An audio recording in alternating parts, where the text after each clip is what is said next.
বেগম খালেদা জিয়ার যে clean image, রাজনীতিতে তার যে ক্লিন ইমেজ, এই বিষয়টাকে আপনি কিভাবে দেখেন? আমরা সাধারণত দেখি সচরাচর যে তার সেরকম ব্যক্তিগত সম্পদ, সেরকম কোনো তথ্য কিন্তু আমরা পাই না। দেখুন, উনি ওনার রাজনীতির শুরু থেকেই, রাজনীতির জীবনের শুরু থেকেই উনি সবসময় ওনার রাজনীতির স্বচ্ছতা খুব মানে কঠিনভাবে এটাকে উনি মেনটেন করতেন। কারণ এটা হচ্ছে জিয়াউর রহমানের সহধর্মিণী হিসাবে ওনার জীবনযাপনের ধারাবাহিকতা। জিয়াউর রহমানের সম্বন্ধে, জিয়াউর রহমানের যারা শত্রু তারাও কিন্তু একটা কথা অনেক লেখকের বইয়ে আপনি দেখবেন, যারা বিএনপির রাজনীতির মতাদর্শ কোনোভাবেই বিশ্বাস করে না বা অত সমর্থনও করে না, তারাও কিন্তু বলেছেন যে হ্যাঁ, ব্যক্তি জিয়াউর রহমান সৎ ছিলেন। এটা কিন্তু সবাই খুব মানে ওনার সর্বোচ্চ সমালোচক যারা, তারাও এটা এক বাক্যে বলেন বা স্বীকার করেন। তো সেই গ্রুমিং থেকেই কিন্তু ওনাদের বেড়ে ওঠা, মানে খালেদা জিয়া, তারপরে তারেক রহমান, আর এদের আপনি দেখবেন ভিডিও আছে, বাংলাদেশ টেলিভিশনেরও ভিডিও আছে যে তাদের জীবনযাপন কেমন ছিল। তো সেই জায়গাটা থেকে আমি যতটা দেখেছি যে ওনাদের অর্থ সম্পদের দিকে ওনাদের কোনো মানে ওইভাবে কোনো ঝোঁক বা কোনো তথ্য পাওয়া যাচ্ছে না। ঝোঁক বললে মন্তব্য হয়ে যায়, কিন্তু অর্থ সম্পদের কোনো তথ্য পাওয়া যাচ্ছে না।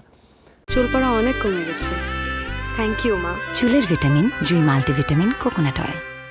সেটা হচ্ছে জিয়াউর রহমানের যা সম্পদ ছিলেন, মানে পারিবারিক, এবং পরবর্তীতে ওনার একদমই মানে ওই অর্থে কিছু না, সেটা আপনারা জানেন যে সেটার কোনো গ্রোথ আমরা পরবর্তীতে আর দেখিনি।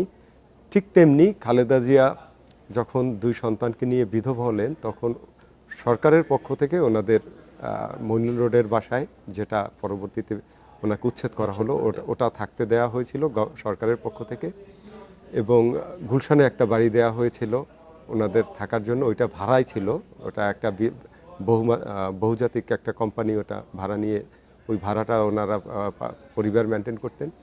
তো খালেদা জিয়ার ব্যক্তিগত নামে কোনো সম্পদ বা কোনো অর্থ সম্পদের কিছু পাওয়া যাচ্ছে না। ওনার যে ট্যাক্স ফাইল মেনটেন করেন বিএনপির ভাইস চেয়ারম্যান আহমেদ আজম খান, ওনাকে আমি জিজ্ঞেস করেছিলাম, উনি ওনার কর আইনজীবী।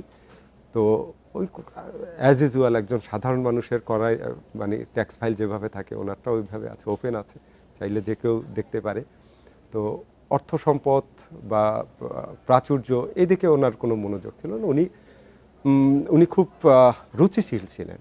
ওনার পোশাক পরিচ্ছদ, হ্যাঁ, এগুলো খুব রুচিশীল। উনি নিজের রুচি মতো সবসময় এটা মেনটেন করতেন। তো সেই জায়গাটা থেকে অনেকে ভাবতেন উনি হয়তো অনেক দামি গহনা, অনেক কিছু ইউজ করে, কিন্তু পরবর্তীতে উনি যখন অ্যারেস্ট হলেন, তখন নানাভাবে এটাকে কালার দেওয়ার চেষ্টা করলো ওনার প্রতিপক্ষরা, কিন্তু দেখা গেল যে এগুলো কোনো কিছুই দামি কিছু না।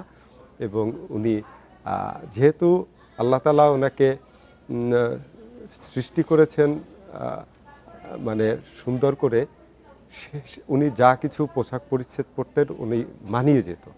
হ্যাঁ, যাই হোক, আমি বলবো ওনার ব্যক্তিগত লোভ লালস আকাঙ্ক্ষা বা এরকম সম্পদের প্রবৃদ্ধি ওনার পরিবারের হয়নি, যেটা আমি বলবো যে যেটা আপনার তথ্যই বলে দিচ্ছে।